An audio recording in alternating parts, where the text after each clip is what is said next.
హోషయ ప్రవచన గ్రంథం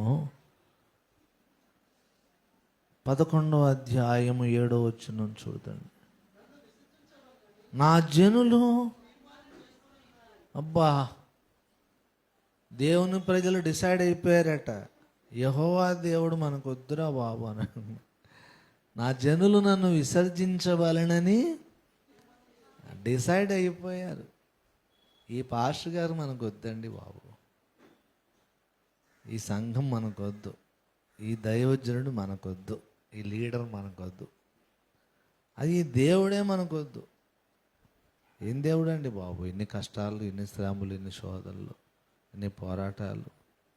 మనకంటూ ఒక స్వేచ్ఛ, స్వతంత్రం ఇవ్వడు. మనల్ని వదిలేయాలి, మన మానాన్ని హ్యాపీగా మనం ఎంజాయ్ చేసి బ్రతకడానికి పర్మిషన్ ఇవ్వాలి. ఏదో ఆయనకి మేము ఆదివారం వస్తున్నాం, కానుకేస్తున్నాం, ప్రార్థన చేసుకున్నాం కాబట్టి అంతవరకే పరిమితం అవ్వాలి. కానీ ప్రతిరోజు మన ఇంటికి వచ్చేస్తాడు ఈయన, ప్రతి చోటికి వచ్చేసి మనతో మాట్లాడతాడు. మనకు ఫ్రీడమే లేదు. ఈ దేవుడు మనకొద్దు. డిసైడ్ అయిపోయారట. మన ఈయనేమి డిసైడ్ అయ్యారో చూడండి. మహోన్నతుని తట్టు చూడవాలనని ప్రవక్తలు పిలిచినా,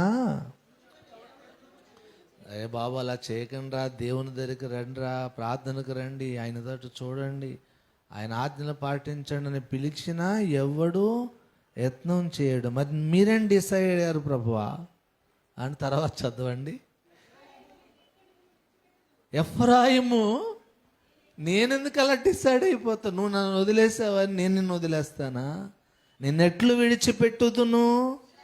ఇశ్రాయేలు, నేను నిన్ను ఎట్లు విసర్జింతును? అద్మాను వలె నిన్ను నేను ఎట్లు చేతును?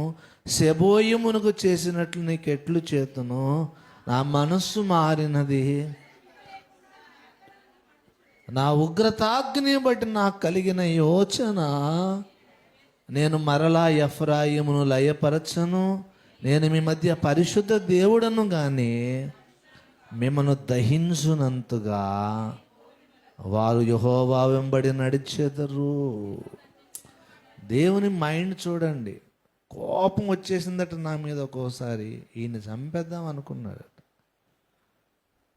ఈ రగియల్ గాడు సేవకు వచ్చినప్పుడు బాగున్నాడు. వీడు సేవలో బాగా ఆసక్తిగా ఉరకలేస్తూ పరుగులేస్తూ పరిగెట్టినోడు వీడు డల్ అయిపోయాడు. నన్ను చాలా బాధ పెడుతున్నాడు. చాలా బాధగా ఉంది వీడు చేసిన పనులు, వీడి ఆలోచనలు, వీడి చర్యలన్నీ కూడా. వీడిని తీసేస్తాను అనుకున్నాడు దేవుడు. ఇలాగే కొనసాగితే చచ్చిపోయి నాకు ఇంకా దూరం అయిపోతాడేమో, వీడిని నా సన్నిధి తీసుకెళ్ళిపోతే పోనీ అక్కడైనా ఉంటాడా అని కోపంతో దేవుడు అనుకున్నాడు.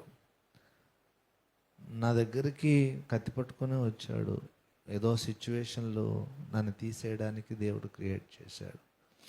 అక్కడికి వచ్చి కూర్చుని పోయాడు. కూర్చొని ఆలోచిస్తున్నాడు. పాపం వీడు మనిషి కదా, వీడికి ఎన్నో బలహీనతలు ఉన్నాయి కదా, ఈతి బాధలు ఉన్నాయి కదా, వీడి మీద ఆధారపడిన కొందరు వ్యక్తులు ఉన్నారు కదా, వీడంటే గురి కలిగిన కొందరు విశ్వాసులు ఉన్నారు కదా. అయినా నేను వీడి కొరకు ప్రాణం పెట్టాను కదా, రక్తం కార్చాను కదా, వీడి గురించి నేను ఎందుకు అలా అనుకున్నాను అని దేవుడే మనసును మార్చుకున్నాడట. ఈ చరిత్ర గమనించారు? ఎంత విచిత్రంగా ఉంది ఈ మాట. నా మనస్సు మారినది అంటున్నాడు దేవుడు. ఏ విషయంలో? చంపేద్దామని నా దగ్గరకు వచ్చినటువంటి దేవుడు మనసు మార్చుకొని, నేను నిన్ను ఎలా వదిలేస్తాను ఎఫ్రాయిము, నిన్ను ఎలా విడిచిపెడతాను ఇశ్రాయేలు, నిన్ను గురించి గుర్తు చేసుకున్నప్పుడల్లా నా మనసు ఎంతో మండుతూ ఉంది. నా మనస్సు మారినది, నిన్ను లయము చేయను, నా కోపాగ్నిని బట్టి నిన్ను లయము చేయను. అంటే అంతకుముందు ఏమనుకున్నాడు? లయం చేసేస్తాను అనుకున్నాడు. ఇది దేవుడు అంటే, ఇది యేసయ్య అంటే. ఎంత ఆసక్తి చూడండి నీ మీద, నా మీద.